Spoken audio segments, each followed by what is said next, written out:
Hello, and welcome to this episode of The Spiritual Journalist. I'm so grateful you found us here, and I'm so grateful to be having this conversation today. We're talking all about positive affirmations and the power of positivity, and we have an expert joining us, Payal Corley. She is the Affirmation Addict. You might have seen her on Instagram.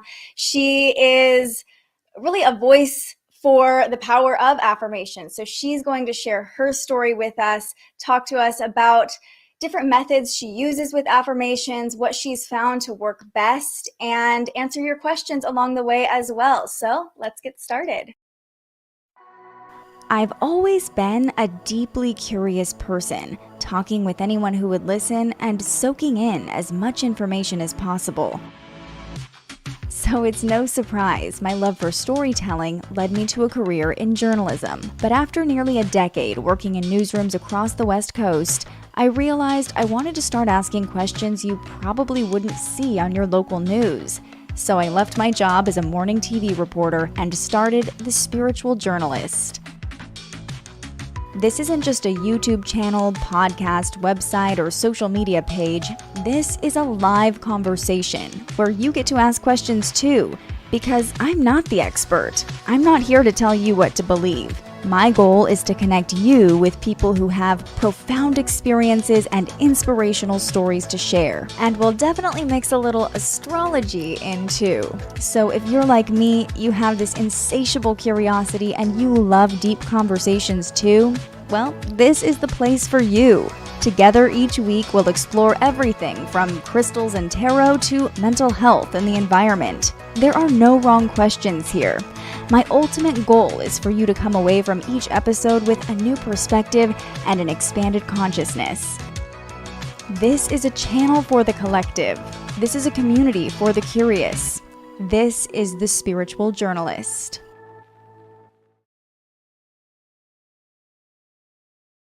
Hello. Hi, how are you? I'm so excited to be here. I'm so excited to have you here, the Affirmation Addict herself joining us. I'm so excited to dive into how affirmations have shaped your journey, your life, but we start all of these conversations with a look at our guest's birth chart because I'm a big astrology nerd. So are you game to look at yours? Always. I'm so excited. Okay, so have you ever had an astrology reading before or looked into your birth chart? Yes, many, but I feel like I always learn something new. So tell me all the things.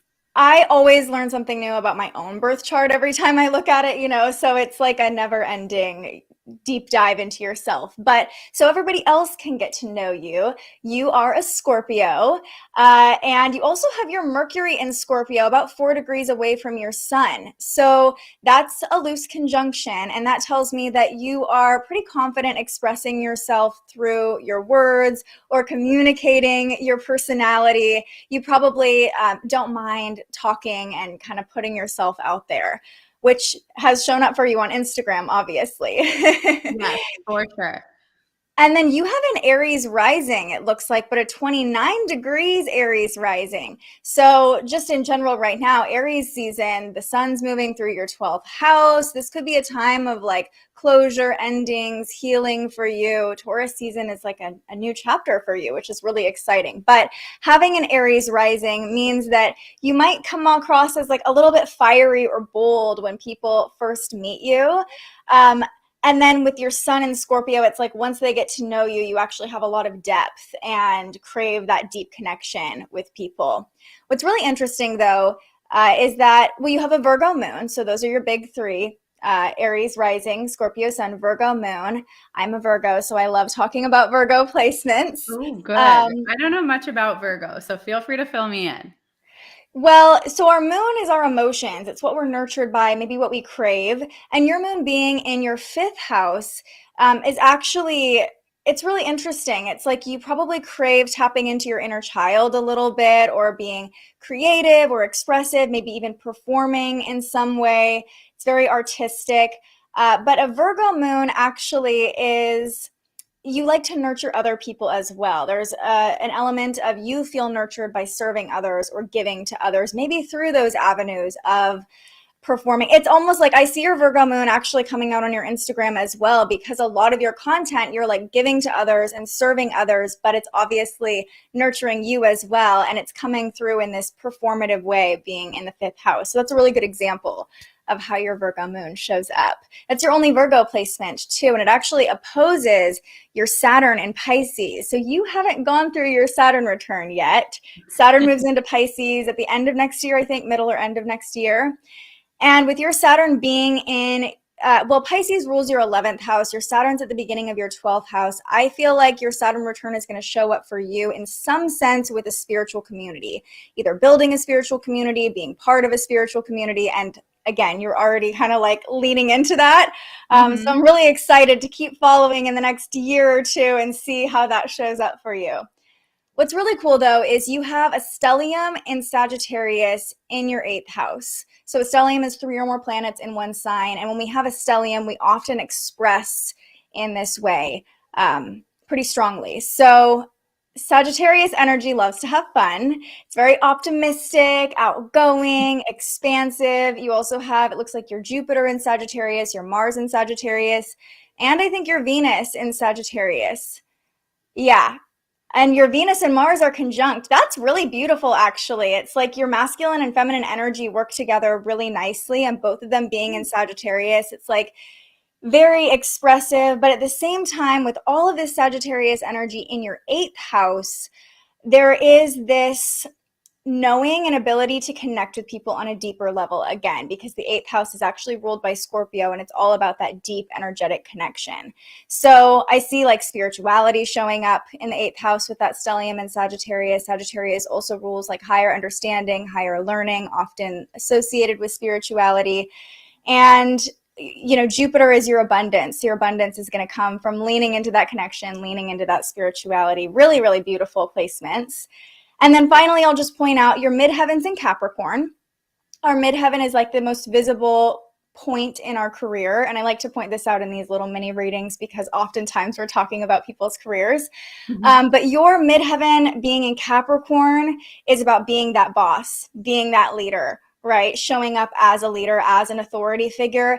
And your Neptune and Uranus are very close to your midheaven in your 10th house, which probably means you have really big dreams, visions, long-term plans when it comes to your career. So yeah, any other questions or anything you want to point out since you are very familiar with your chart? No, I feel like this was so on point, especially with my recent personal kind of realizations. The part that you said about my, I think, Capricorn, the midheaven, that's absolutely such a realization I had. I was like, I literally need to step into being the boss, because sometimes I don't. And I'm like, oh, everyone can like give their opinion and like everyone share. But then it's like, then I forget that I have to lead. So that's so resonant with what is kind of going on in the best way. And my only question is, are there any other interesting things you'd like to point out? Or because all of this was always very fascinating, but I'm always curious. Yeah, I mean, so the red lines are squares in your chart, and that brings some tension. So your rising, how you initially show up, might not be necessarily, although your rising is in Aries, which is very leadership, but maybe like you come on strong, but there's not as much thought into like that long-term plan at first. That might show up for you. Also, your north node is squaring your midheaven and those Capricorn placements. So it's like that point, that midheaven point that stuck out to you for a reason because it Mm. might be bringing some tension and it doesn't feel super comfortable to be in that position, although you know deep down that's what you're meant to do, you know. And also your Virgo moon is forming a harmony, a harmonious angle to those Capricorn placements. And so you know, the Virgo moon, you want to be a giver. You want everybody to have the space to be themselves. And, you know, it's very selfless and humble. It's an earth energy, which is nice because it works with your midheaven. It works with that like long term planning aspect with Capricorn. But at the same time, just like what you were saying, it's like being so nurturing and really wanting to like emotionally connect with people by nurturing them can sometimes conflict with the ability to just be like, nope, this is how we're doing it. I am the boss. Yep. This is how it's going to go, you know? Totally on point. That is literally what I'm working on right as we speak. So you nailed it. And thank you for that. I appreciate it. Awesome. And if you're watching and you want to get a free copy of your birth chart, you can go to thespiritualjournalist.com/birth chart. You can also purchase a $25 report there if you want to do your own deep dive into your chart. And our sponsor, Astro Charts, is an amazing site. I'm not just saying this because they're our sponsor, but because I genuinely love their website. If you're somebody who is a little bit more into astrology, I love their platform because you can create a free account and you can save birth charts. You can save synastry charts between you and your partner. You can save your own birth chart, a friend's birth chart. I have like 15 birth charts saved on my account at all times. So yeah, just want to give them a little shout out for making this show possible. But now that we understand your energy, we've looked at a snapshot of the stars in the sky and the planets in the sky when you were born. I'm really curious to know where your journey with affirmations started.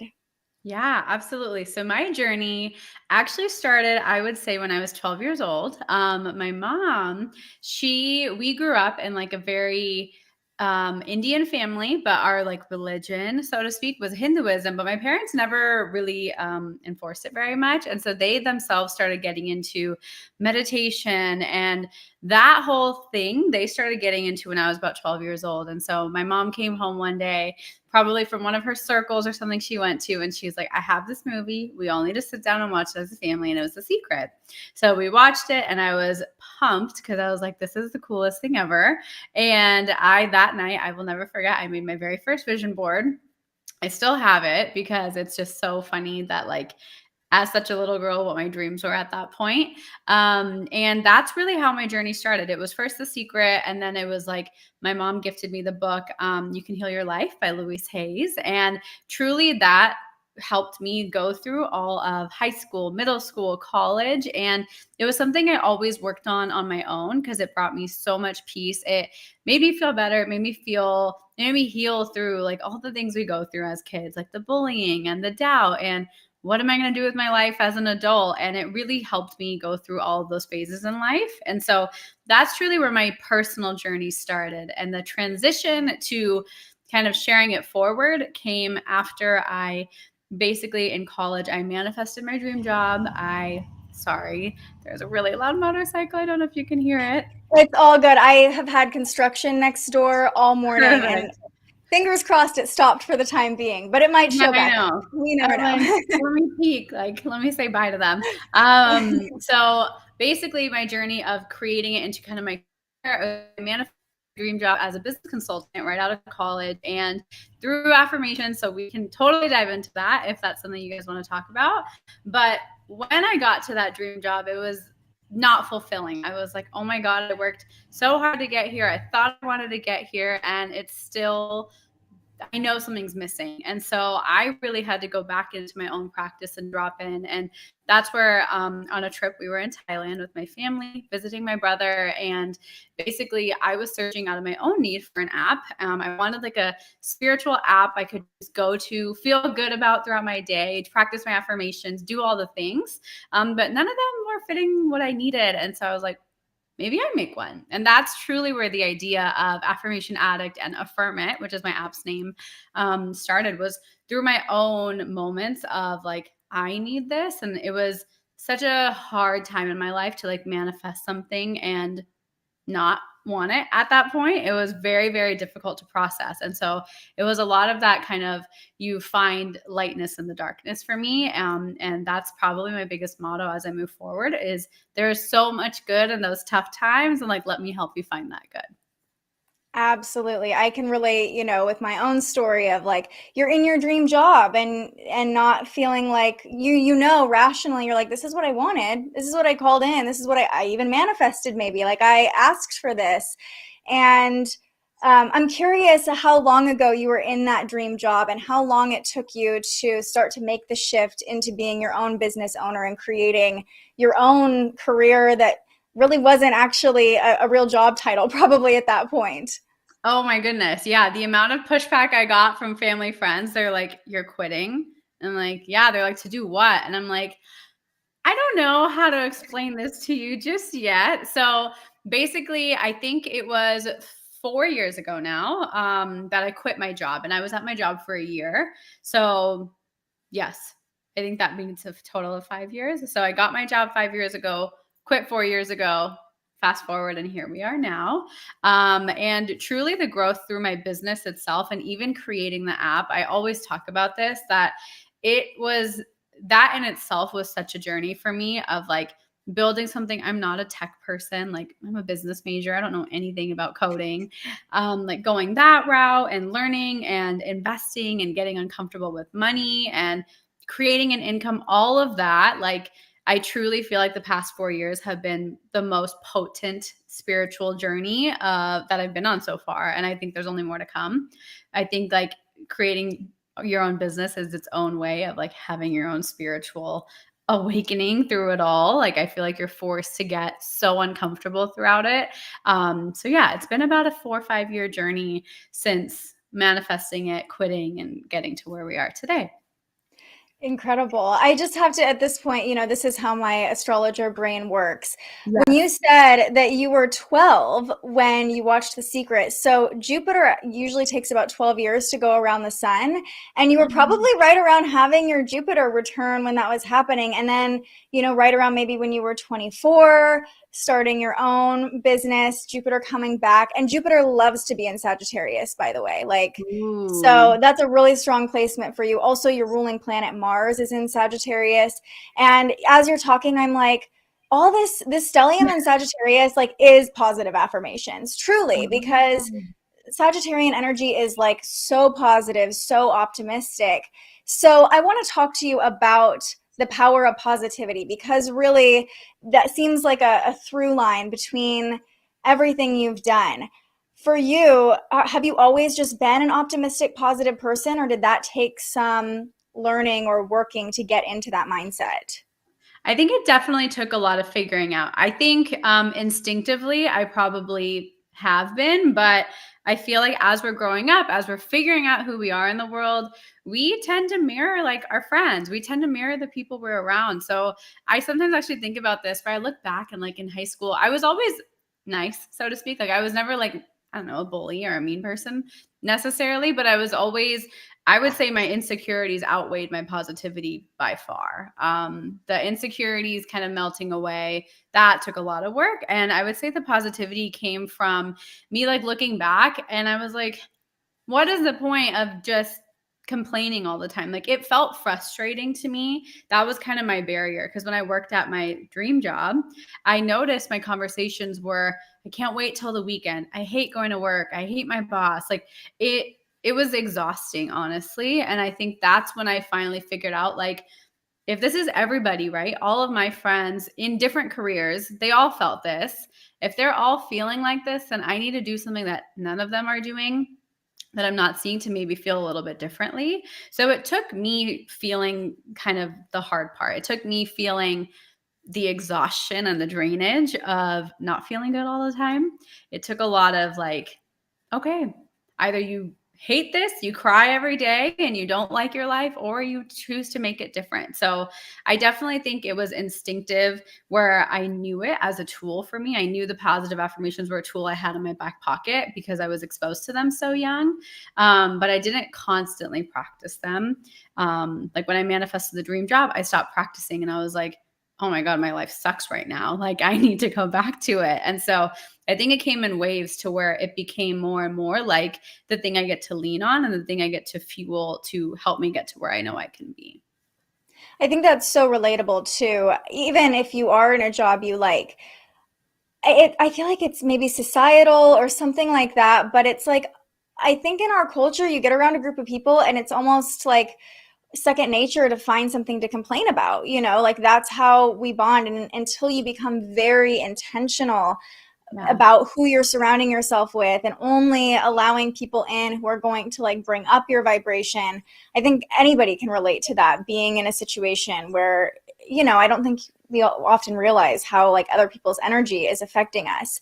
So you said you always had affirmation as a tool.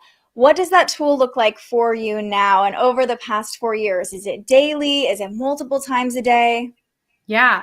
I would say it is daily. I don't always necessarily write them down anymore. That is like the most peaceful practice for me is writing them down. Like my go-to practice, especially if you're just starting out, because I know it can be hard to say them out loud, is grab a journal, find 10 affirmations and write them down. Like it's so simple. It took me 30 seconds. Like it's such a quick practice. So if time feels like an issue, you don't necessarily have an excuse because it's pretty short. But that is what my practice used to be. Now I think it's evolved. Like I think my understanding of affirmations have evolved as to a little bit like it's kind of always what you're doing, like every thought you're thinking, every word you're speaking. And so in moments where I feel very discomfort or uncomfortable or I'm feeling anxious, then I always go back to that same practice of writing them down. But in moments where I'm actually kind of okay and I'm just like exploring, I more so infuse it into just like my thoughts. Like I kind of like sitting and doing nothing and just like thinking through, repeating those affirmations mentally and just being like, I'm open to calling in new experiences and repeating those to myself mentally. Cause I firmly believe, honestly, when it boils down to it, the thoughts we think, the words we speak, all of those add up. So that's kind of my current honest, raw thought process on affirmations and how I practice them. I am so glad you said that because, when I got the idea to start the Spiritual Journalist last year, going through a huge awakening of my own, I started journaling every day and just kind of created my own journal practice based on a couple different practices from Gabby Bernstein, from Rachel Hollis, and not necessarily just doing affirmations, but Rachel Hollis, I don't know if you know, she does this like thing where she writes out 10 things as if they've already happened. So Yeah. very much like affirmations, very similar concept. And I was doing it every day. I was very diligent about it. It was like the one promise I was making to myself every day. But I have to admit, once I manifested this and it started happening, it wasn't part of my everyday staple anymore. I do it often still, but I have found that even on days when I don't write them down, it's like having done it so many times, it's so easy to recall those things that I wrote down over and over again. And just, it's like they're always there. I can always pull them. Mm-hmm. So do you recommend, if people haven't had a lot of experience with affirmations, starting writing them out, maybe making that the practice first? I absolutely think so. And the other thing, shameless plug, I would recommend if you need a help, like a support system, is using our app. Basically, the way we've kind of intended for it to be is it's a bunch of different collections. Because I think the hardest part when you're starting is like, how do I know if this is the right one? Is it worded right? Is this actually going to help? And so we've created a bunch of different affirmations you can read through and swipe through on your phone. Like That's fine. I love writing down pen to paper, but if you're on the go and you can't, just read through them. And another thing we made that actually I currently use a lot right now is I made up this thing called guided affirmations. And just like you repeat after me or you listen, and it's very like subliminal, subconscious. And so that's another thing I think that's a really great place to start is picking one way and playing with it and then trying a different way if you're like, I'm getting tired of that. Because I think the hardest part with affirmations is getting excited to do it rather than getting overwhelmed to feel forced. I think it's so important you feel excited rather than like you have to do this so you can manifest. I think the intention there already sets out for you to manifest something very different. So hopefully it feels like a fun practice for yourself rather than I have to do this because I really want to manifest what I want to manifest. It's more like I want to do this because I just enjoy it. And that's kind of what the goal is. So whatever practice you do, whether it's you write them down, you read them, or you listen to something, I hope my intention for you is that it feels exciting and like motivating for you to do that just for yourself. Well, and I think that would be so important, right? Because it's all about energy. Everything is energy. If you're like going to your journal and you're like, okay, like I have to do my affirmations today, you're not going to be fully leaning into them. Absolutely. So I would love to hear your perspective on, I know there's no like right or wrong way necessarily to do affirmations, to say them, to write them, but I think there is a really intentional, conscious way of wording things. And so often, I think, I find this with my partner sometimes, and he's not watching, but he would know if I called him out. He would know. Yeah. I'll ask him like, okay, what do you want? Or like, how do you see this going? And has heavy Capricorn placements. That's what we'll blame this on. He's always like, well, I don't want this. Or, and there are a lot of people out there that's just kind of how their brain operates. And there's not to say there's anything wrong with that, but talk to me about your thoughts on having negative statements be part of your intentions. Absolutely. I think I kind of give 3 key rules, and I know it's unideal to say rules, but they are a little bit of rules, but 3 guidelines maybe is a better way. Yeah. Where the reason we don't want to say things like that is because if you think about it, your words are creating your reality. And why are they creating your reality is because of the way your subconscious mind works. And your subconscious mind cannot process words like no, cannot, don't. So all of those words, like if your husband is saying, I don't want this, your subconscious mind, the one that's responsible for actually helping you manifest, is actually hearing, I want this. So a lot of the times we're unintentionally manifesting things that we don't want. I've done this many times where I know so strongly what I don't want, and I don't want it so badly that it manifests because I'm so much more clear on what I don't want, and I'm not giving enough attention. I'm not giving enough energy. I'm not giving enough thought to what I actually do want. So some tips on like when you're saying your affirmations and just when you're even speaking in conversation, try to avoid talking about what you don't want. Just try not to give it energy. Can you flip it? Like say you're not feeling well. Can you, instead of saying, I'm so sick, can you talk about, I'm so excited to feel better? That's an immediate small shift you can make. And it's just very language based. Another thing that you don't want to do is you want to always try and you want to try and stay in present tense. Some people do in future, but present tense is kind of the only thing your subconscious understands. And it very alludes to like the only moment we have is now. Like if anything, everything is energy, all energy exists. Everything we have is like in this moment. So that's kind of what that is alluding to. So I would say try and do those 2 tips because I think we oftentimes, like we talked about in the beginning, in so many of my conversations with friends, people were always talking about what they don't like. We always complain. And if I spend more time complaining, then I'm probably manifesting more things to complain about versus if I talk about all the things that are going good in my life, then it's like, oh, more good things come. A lot of my friends in conversation, they're like, how are you? I always respond with, I am doing so good. And they're like, why? Like it catches people off guard because they're like, why? Like I remember in college, it was, how are you? I'm tired. Always my go-to response. I'm tired or I'm busy. Mm-hmm. always the go. And it was almost like a cool thing to be tired or to be super busy, like The to have badge of too much honor. on your plate. Yeah, it was such a badge of honor. And like, do you want that badge of honor or do you really just not? And you want to feel better. So just being mindful, like direct energy, direct your words, direct your thoughts to things that you do want and reframe them in a way where you don't get to use those negative words as much, like no or cannot. Obviously, sometimes we use those, but try and be mindful of the positioning that you're stating your facts in.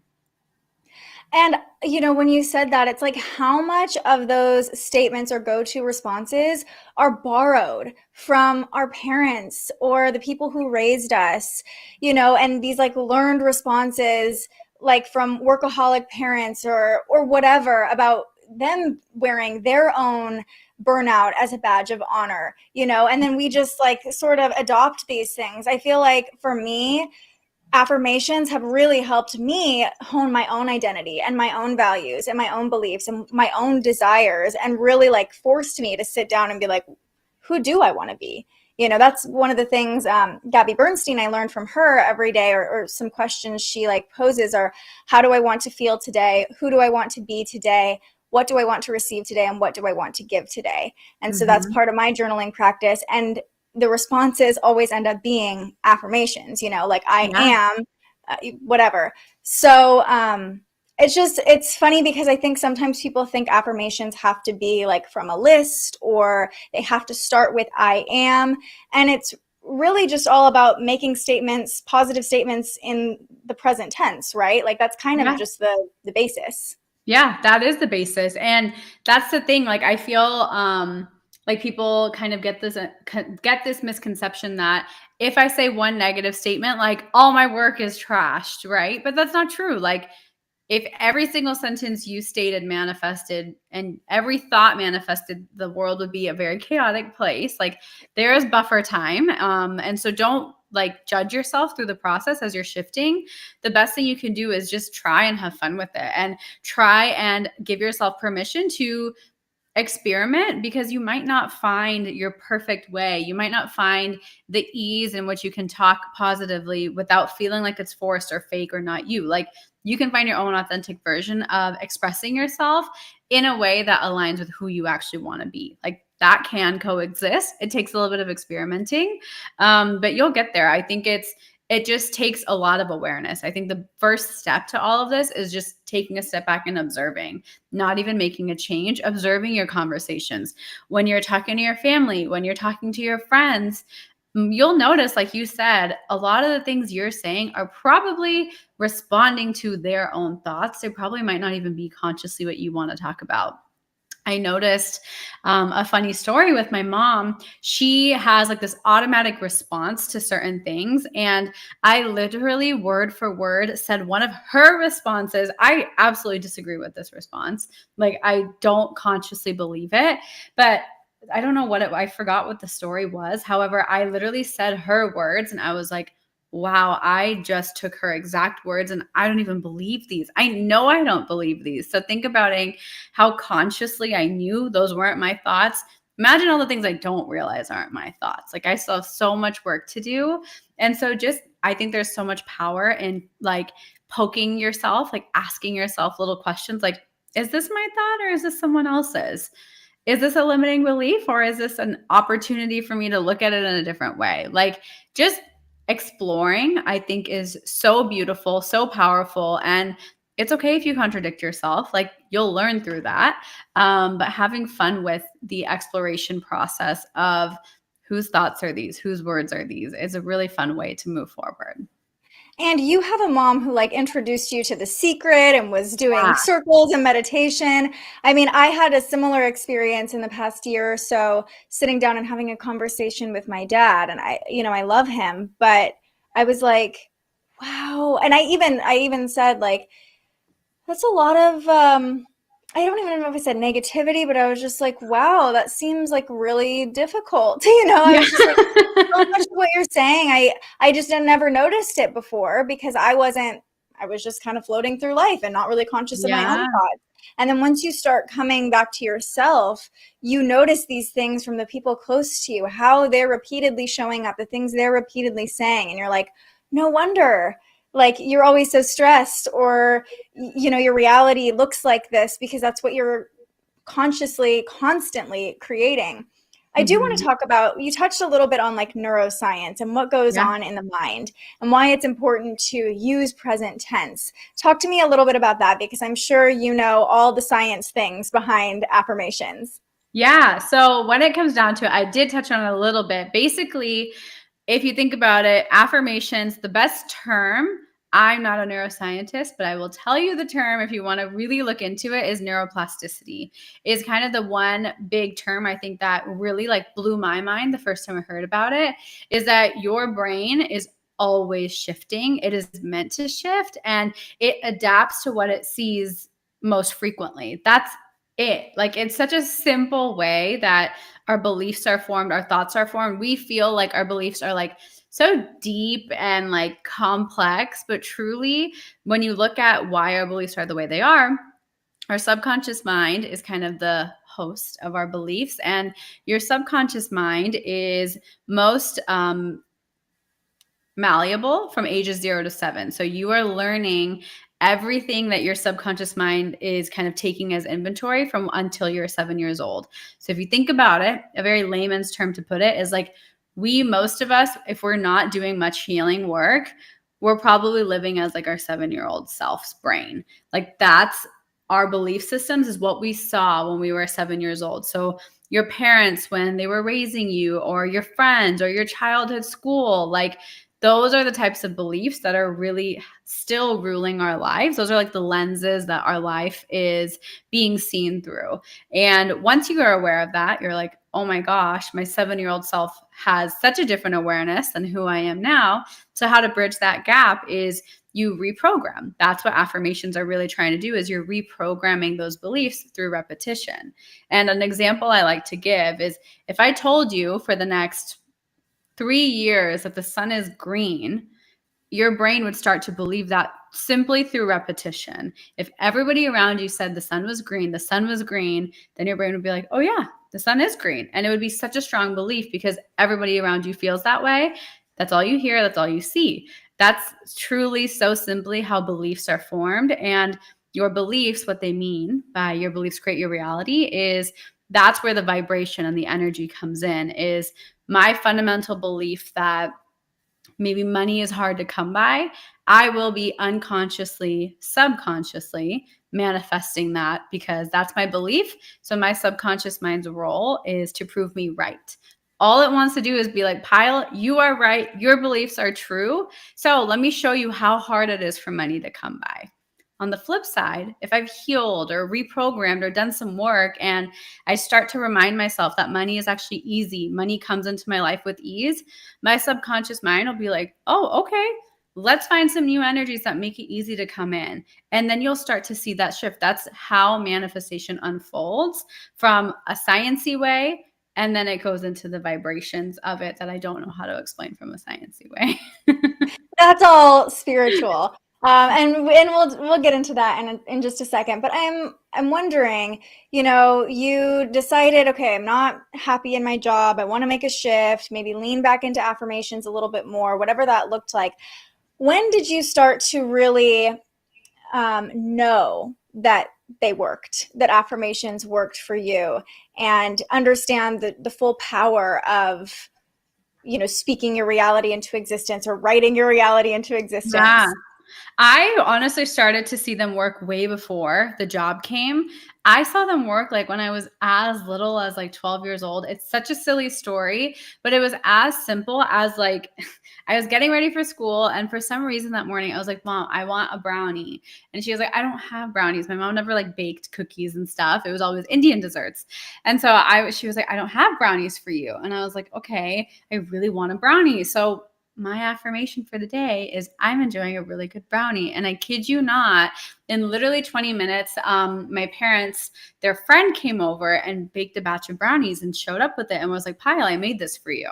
And to me, like that was like 2-3 days, I think, after I watched The Secret. And I was just like, holy crap, that is magical. So once you start to notice, like you're more intentional with where your thoughts are going, such a simple thing as a brownie. I promise it's happened with cooler things. However, that was like that instantaneous, like, oh my gosh, this is powerful. Like, whoa, that just happened. And then you start to do it in other things like your job or your soulmate or money or your dream home. And it just compound, like you start to build a little bit of belief and then you get excited. And then it's like, oh, I can do it for bigger and bigger and bigger things. And then you just start to get more and more belief in the process, which really helps. So if you're starting out to kind of see that result, as some people like to call it, I would start with something that doesn't feel like you Huge. need it. Yeah, like something not too big, like something that's like exciting, nice to have, a little bit believable, and let's do this for fun. Think of it like an experiment rather than my life depends on that, because that puts a lot of other pressures that we can get into on how to heal those. But that's kind of the best way to start, is like as simple as manifest a free cup of coffee. Let that be your intention after this episode and see how that happens. Give yourself like a week and see how many free cups of coffee come your way. I love just picturing 12-year-old you, like, I'm going to use the secret to get a brownie. But I really do think, like, if you have young children, I don't have kids yet, but kids are especially magical. And I think about this all the time now. When I was little, I was like manifesting things that I'm doing now without realizing it. Like, I just had so much confidence when I was really young. And, you know, my parents would ask me to do chores and I would be like, I don't want to do my chores. And they were like, well, how are you ever going to learn? And I would say, well, I'm going to be really rich and I'm going to have a maid. Yeah. Now, has that manifested yet? No, but it's coming. It's coming. Yeah. But, you know, and I would always say like, well, I'm going to be famous. Like, I just believed these things. Yeah. Granted, I would not call myself famous, but I did have a job in like a very public setting, you know? So it's really interesting to look back at like what you wanted and what you declared as a little kid, and to see, I just feel like little kids have just this other magical element of belief that a lot of us lose along the way. You know, we kind of lose that confidence, whether it's because we're bullied or because we get all this programming coming in about what's possible for us. But I just think that's so funny that you're like a 12-year-old wanting a brownie and the brownie just shows up for you. So awesome. Yeah, I will never forget that day. And it's so embarrassing to share because it's such a little thing. But I'm like, I kid you not, that was like one of the biggest days of my life, because I was like, whoa, this is the coolest thing ever. And I think you're so right when it comes to kids. I think like a really good way to think about it is, I feel like when we're kids, like we are so much more trusting in the unseen. Like our whole job as kids is to trust. Like we have to trust our parents to take care of us. Like we're not thinking about where to get the next meal and those types of things. Like there's so much trust innate to us as kids. And I think current society patterns is you can't trust anyone but yourself. And there's a lot of fear, and there's a lot of the world is out to get you.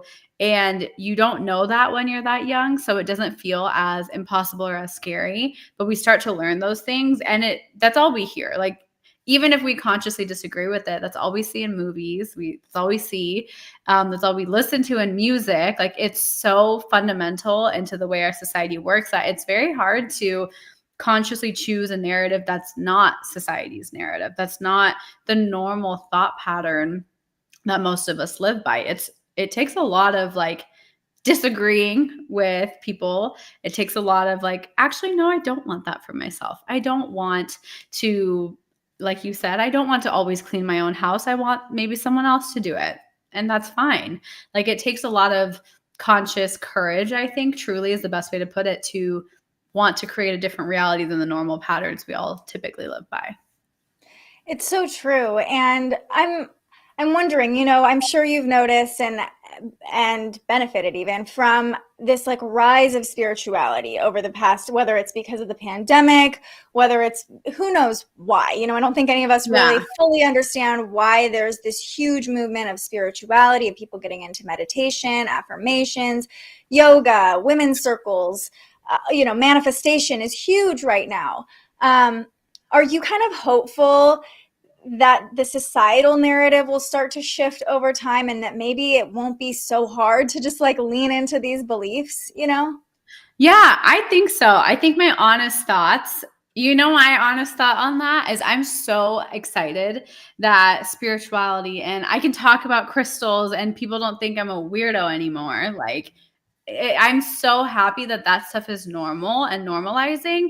But I think my true concern is I hope people share it and teach it and tell their friends about it with like the best intentions, because I think sometimes it can be misconstrued as like a quick fix, or it can be misconstrued as like, yeah, let me just like get all my money and leave. But it's like, when you really get into it, you start to understand like it's not about that. Like, it's about making more money so you can help other people make more money. And it's like there's so much good in once you really understand it, and it forces you to do so much shadow work. So I really hope people are able to see that like it's not just like a quick fix because you want a better life. Like, it is truly a beautiful journey, not only benefiting yourself, but also everyone else that you're in contact with. So that's kind of my thought, is like, I'm so happy it's there, but like, I sometimes get a little cringy when I see repeat this 3 times and your soulmate's going to come into your life. I am like,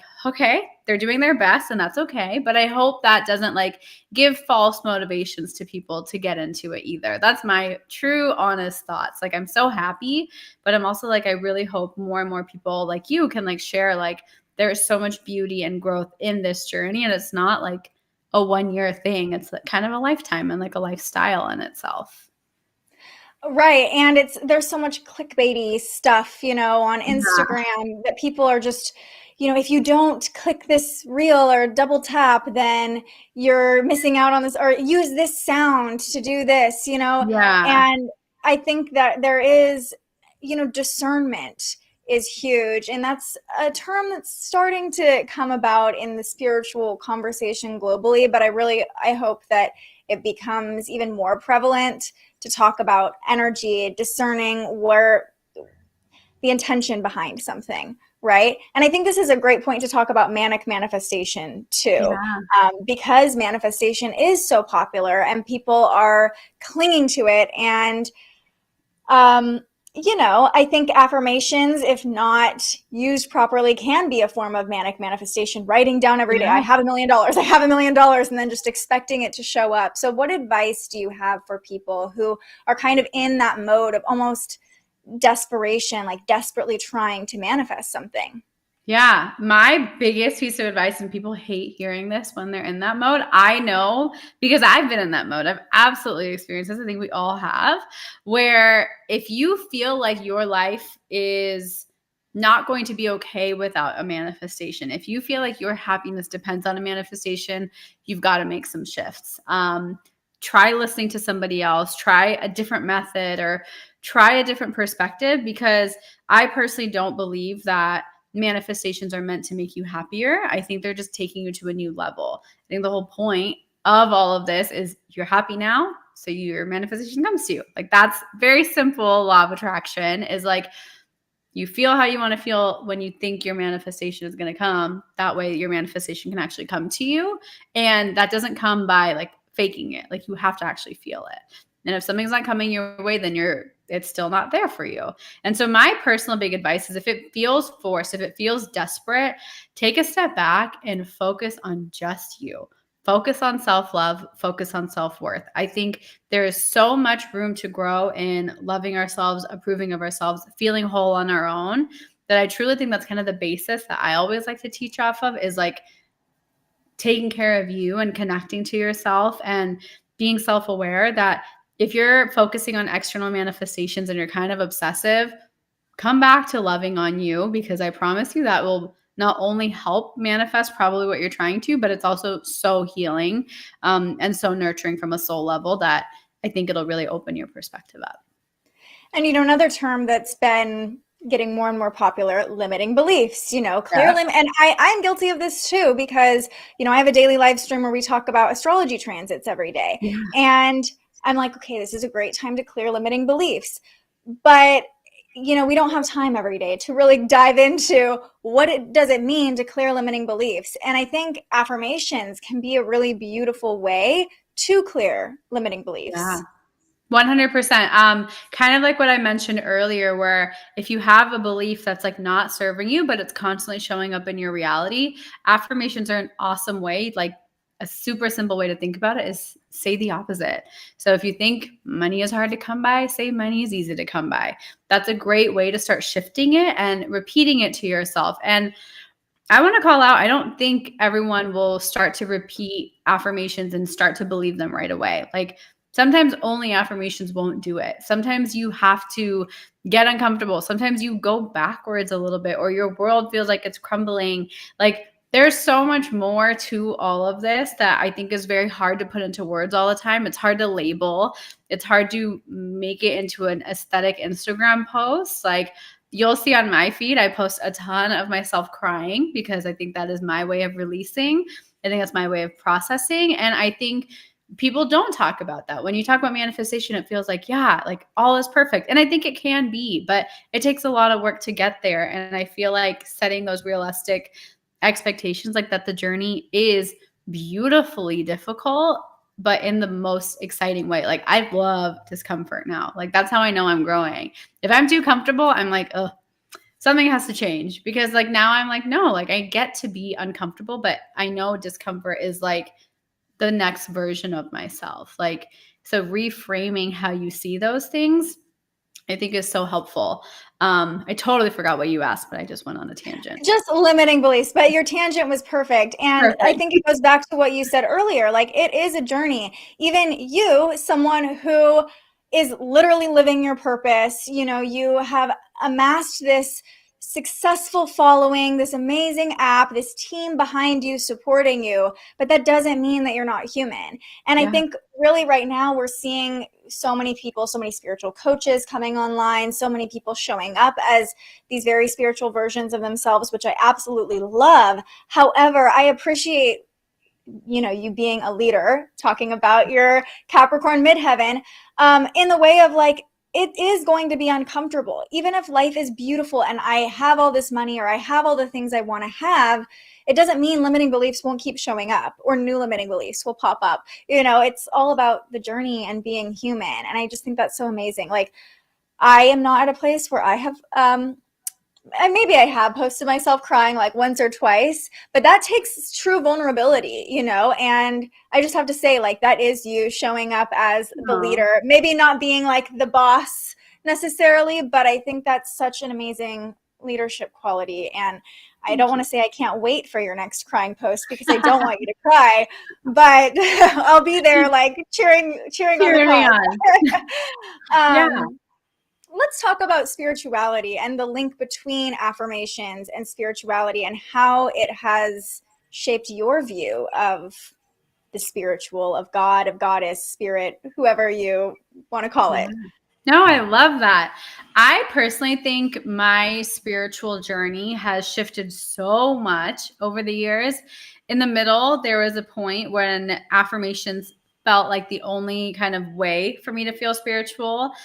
And it was very in my 3D world. Like my spiritual extent was me manifesting a dream job. That meant I was spiritual to me. Like that was my definition a few years ago. But over the years, feel like I've had a lot of different experiences, which I've asked for. Like I have affirmed for them that I want deeper experiences. I want to know like the capacity of my higher self. Like I was like, okay, in the middle, I was like, wow, I got everything I wanted quite quick. Like, there needs to be more because there's no way I would still be here if I didn't have more to learn. So I was like, okay, I'm ready for round 2, universe. Like, tell me more. And so then I started really getting into just like earth energy has been my new thing I've been exploring, is like the energy of the earth, the energy of just like the different elements and like how they move through you. And what that's really started to help me with is like, we are all extensions of, I think, a higher consciousness. I don't necessarily love the word God or goddess. I love those terms for other things, but like from a spiritual perspective, I've never connected with them. I think it's like, I love just like universal life force. Like I love those types of words. Maybe I'm avoiding something. I don't know. But those are the words. Oh, thank you. Yeah. So those are the words that really feel resonant with me. And currently like my spiritual practice and even my affirmations have been really geared towards me connecting to that energy, because I'm basically seeing it as an energy.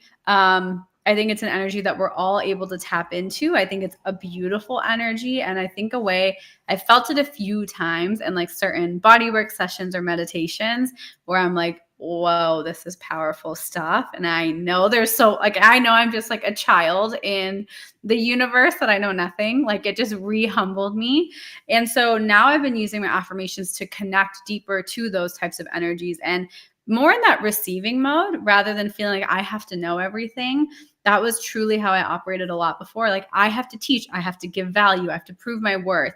Now I'm kind of trying to shift that and be like, I'm able to be like a receiver and then transmit has kind of been my new shift of like, let me receive what I need, let me process, live by it, and then transmit it forward rather than feeling like it's like an ego thing where I have to create this for you. More like this is universal consciousness. Everyone's going to talk about it at some point. And what's my version of transmitting that to whoever needs to see it? So I feel like that's my current take on spirituality is like exploring the depths of consciousness, exploring the depths of energy is what I've been really currently resonating with. Spoken like a true Scorpio. Exploring the depths of energy. I love that so much. That could be a slogan for Scorpio. Hilarious.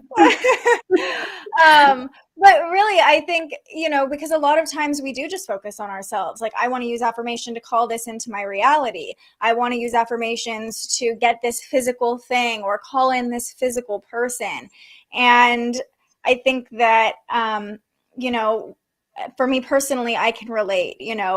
Once you kind of are in your purpose or you called in something, it's like, okay, what's next? And for me, it's the same thing. It's like, okay, how can I be open to receiving? Even like I am open to divine opportunities, or even something as simple as like I say, like I know that the right people will come into my awareness when I need them. Like I'm not going to stress. I'm not going to try to like fill all my podcast episodes up. And, I'm just like, I know the right person will say yes or come into my awareness when I need them. And so far that's been working for me. So hopefully it keeps working. It will. Yeah. Thank you. Is there anything else that we need to know about affirmations if we're just getting started? Yes, I would say the biggest, maybe a little recap, the biggest things I think to take away is affirmation should be seen as like a tool, as a way to enhance you and who you are. It's not to fix or change or kind of mend something that's broken. I think affirmations are really just helping you understand who you are, understand what you truly want out of life, and help you get to a place where you can experience, receive, create those things. So allow affirmations to be a tool rather than like a necessity of my life will kind of suck without it. That's not the goal. It should really be a way to enhance and feel good. So my biggest thing, I feel like I say this every time, is like, make sure the journey and your experience with them feels light. It feels fun. The people you're learning from, it doesn't feel like an end all be all. It feels expansive, and like, let your intuition come through. We all have intuitions. They're all there. You all have them. So use your intuition and listen to and connect with people who inspire you, but also don't forget, like, everything you need to know. So connect with yourself and let yourself choose what works for you and how to serve yourself. Maybe it's different than what we've talked about today. Maybe it's your totally own practice. Like, that's perfect. Like, that's beautiful. So that's my biggest tip, is don't feel like you're messing anything up, because you're not. Like, this is all exploration. We're all figuring it out at all points. We're just sharing what's worked for us. Maybe something different works for you. So have fun with it, I think, is my biggest thing that people forget. Is it's supposed to be fun. It's not scary. It's not like an intimidating practice. It should be a very light practice. And if you need help with that, we're both here for you. Absolutely. I'm also curious if everything that you have manifested or that has come into your life, your husband, your business, did you use affirmations for all of those things, or were there surprises along the way? I did, actually. I would say everything. Whenever I wanted something very specifically, that same practice I shared at the beginning is writing down those 10 affirmations every morning.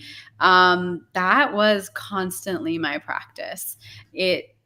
has never failed me. It's been what's worked for me. And certain things, they weren't necessarily written. I would say my most recent thing was I really wanted to feel energy in my physical body. That was like one of the most recent things in my current spirituality we were talking about. And I thought about it. I don't remember if I wrote it down, honestly. I'm sure I wrote it down once, but it wasn't like a constant thing I wrote down. And that manifested itself in December, and like finding different people who can help me on my journey, because I think we forget to ask for help. So that was one of the only ones that's kind of come through, I would say more so divine timing, that it's just unfolded in its own way, but it's absolutely an intention I clearly knew I wanted, and that I wrote down at one point. Maybe I didn't write it down every day, but I really did. I feel like at least everything I can think of consciously has been, the root habit has been affirmations, which is probably why I'm so obsessed with them, to share them with people. Right. And why this is, when I see people with like huge Instagram followings, I'm like, this person has clearly found what they're here to do. And the universe they're drawing people in, the universe is like, I see social media. It took a lot of shifting my perspective on it over the past year or two, because I was really in a place where I was like, social media is the death of society and all this stuff. But then I was like, wow, there's so much opportunity for connection. And I really feel like these digital platforms, whether it's Instagram or an app, the universe, I really feel like, can manipulate digital energy more easily than physical energy. So when I see a post come up that is like clearly meant for me, I'm like, oh, thank you, universe. Like, it's very easy for you to just pop a different post into my feed. We don't know how the algorithm works. So I'm starting to see digital platforms as like a way to commune with the universe or with God or spirit was like a huge shift for me, and being intentional about who I was connecting with, all of those things. The last thing I want to ask you is, if something is manifested for you, do you keep affirming it, or do you like move on? I typically move on. What I do try and do is appreciate it, like be grateful, because I think it's very easy. Like, I think this is a great, thank you for bringing this up, because when something manifests, people think it's like going to change your life, but it's like a 10-second thing when the thing manifests in your life. It is such a small thing. What you do with the moments afterwards is truly up to you. Once again, like, that choice is back in your hands. Like, Tom manifested him. I was like, oh my gosh, you're in my life. I love you. But we had to go through a lot of stuff. We had a military relationship, different cultures, all the things. And so all of those were different layers of our relationship that I didn't even think were possible. So we had to work through. So the new affirmations came, and new growth came, and new learning lessons came. So I feel like it's like the work doesn't necessarily stop. Either it's appreciation or it's refining. I always try and make it a practice in your affirmations. If you don't know where to start saying thank you. Like, saying things in the form of like, thank you, I already have this, or thank you because I genuinely already have this, is a great way to just tune up your vibration, and start to connect, kind of like what you were saying with one of the journaling practices you do. It's a really cool way for you to not only be appreciative of what you have manifested, but also for what you want to manifest. So it's another way of thinking of affirmations, is doing like a gratitude list. So yeah, I never stop. Yeah, I always start any journaling with 5 things I'm grateful for. That's was the beginning of me ever journaling was, and it's so weird to look back. Like, in college, I decided to start a gratitude blog, even though I did not have time to start a gratitude blog, but I just wanted to. And then it's funny to see me like 10 years later, like, oh, now this is just like what I'm doing for work. It's just something I felt called to do. And it's part of what I'm doing now every day, using those same tools. So wild. Circle. I love that. That's so beautiful. Life is so wild, but I feel like, honestly, we're talking about like all these things you can do to call things in. And I love how you said, like, you just have to figure out what works for you, because you're never going to 100% believe something until it works for you. It's all about experiencing and putting yourself out there and being willing to try things and being willing to see if they work or if they don't, and you need to try something else, Yeah, absolutely. No, this is so fun. I feel like we opened up so many different portals and conversations. I loved this. Thank you. Thank you. And speaking of digital energy. I want to pull up your Instagram. I love to end all of our shows with a card pull. So I was going to pull from fellow Scorpio, Gabby Bernstein's deck. Love it. This is the closest deck I have to like a straight up affirmation deck. So I figured it was appropriate. But while I get the cards out and shuffle, let me pull up your Instagram so people know where to follow you. And if you want to just tell us about what you have going on right now, how people can connect with you, what your offerings are. Yes, absolutely. So Instagram for us is probably where we are always most consistent. Best way to connect with me. I respond to all my DMs, so I'm very accessible. What I have going on currently is we are truly trying to just share with you how you can use the app. It's such a baby to me. It's like the thing I created, I really feel like it's my way of helping you in your journey is to create your own spiritual practice, create the version of you that works well. And you can try so many different tools and meditations and all the things. And so that's where my kind of focus is on helping you. And it is a subscription-based app, but it's literally $5 a month, less than $5. So if you want to try it out, we have a free trial. I would love to see you in there. And if not, we post so much content on our feed and we're picking up our podcast. So lots of fun stuff. I personally I think what you were telling me in my chart reading makes so much sense because so much of my personal business structure is content creation. And I love it. I know for a lot of business owners, like the content creation part sucks, but I like thrive off of it. I'm like, this is so fun. And it makes sense for what you were saying, like just part of my sign and everything. And so I will always choose to serve. And I would love to see you and connect with you on Instagram. Yes, and I love following you on Instagram. I love just the little dose of inspiration. It's always inspirational. It's always expansive. Now that I know what your chart looks like too, I'm going to be looking for like, oh, that's this showing up. That's me. I also have a Scorpio moon. So, we have like a sun moon connection here, which is why I have this whole like hour-long conversation-based podcast because I'm like, I need to go very deep with people. Yeah, I literally am the same way. Like I'm not good at having like a quick surface level conversation. Like my best friends, like my closest people I get to talk to and hang out with, it's like 4 to 5 hours is like an average lunch date. So it's like, that's just the way it works. It's more fulfilling for all of us. Yeah, I know. At this point, like I always will run out to meet somebody and do something, and I'll tell my partner like, "Oh, I'm going to be gone for like an hour," and he's like, "Yeah, no way." I come back like 5 hours later. He's like, "I already knew you were meeting that person. You were going to be gone all day." Exactly. I love it. All right, let's pull a card. What do we need to know today? Okay, we got thank you, universe, for helping me see beyond the limits of fear. Thank you for expanding my perception so that I can see what is of the highest good. Aww, so resonant. So on point. Yeah, so on point with everything we talked about today. And I love that this one starts with thank you, universe.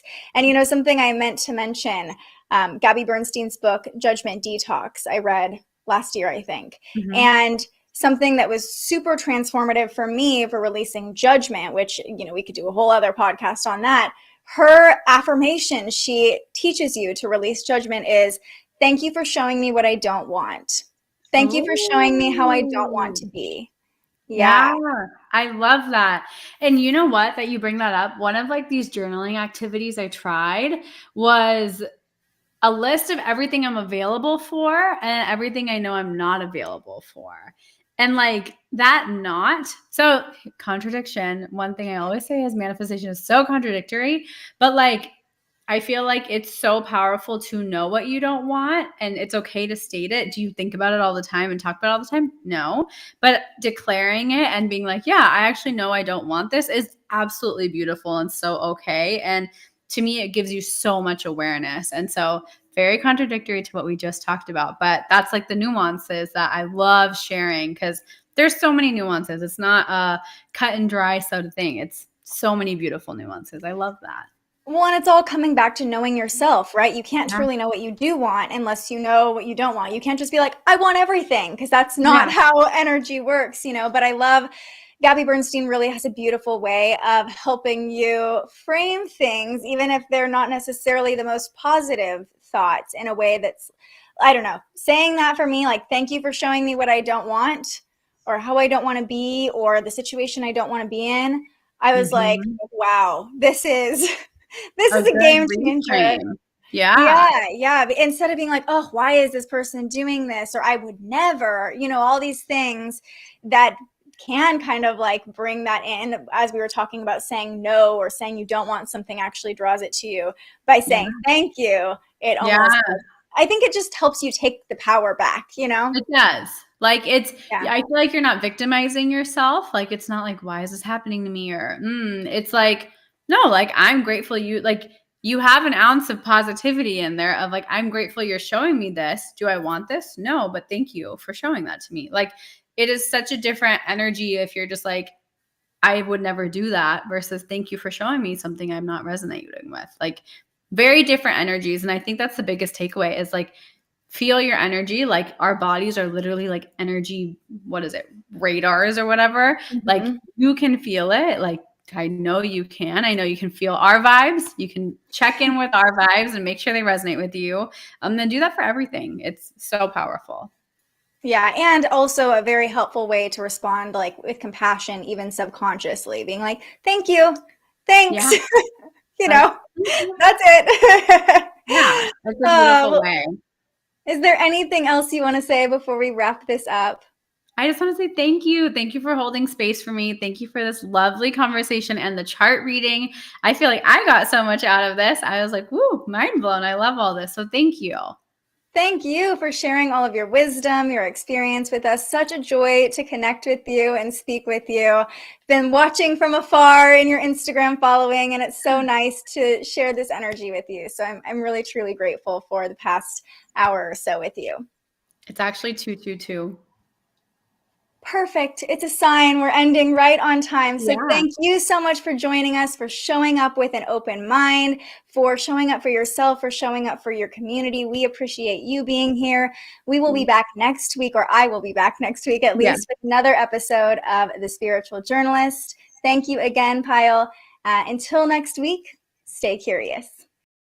Thank you so much for joining our discussion today. If you enjoyed this episode of The Spiritual Journalist, you can find more on thespiritualjournalist.com, or you can listen to our conversations wherever you enjoy podcasts. And if you want to learn more about astrology, join me live every weekday morning on YouTube, Facebook, and Twitter for Transits Today, where we break down the energy of the day based on the movement of the planets and start our morning off in a high vibe. All of the information we share on The Spiritual Journalist is completely free to you. So if you'd like to support more content like this, the easiest way to do so is to subscribe to our YouTube page.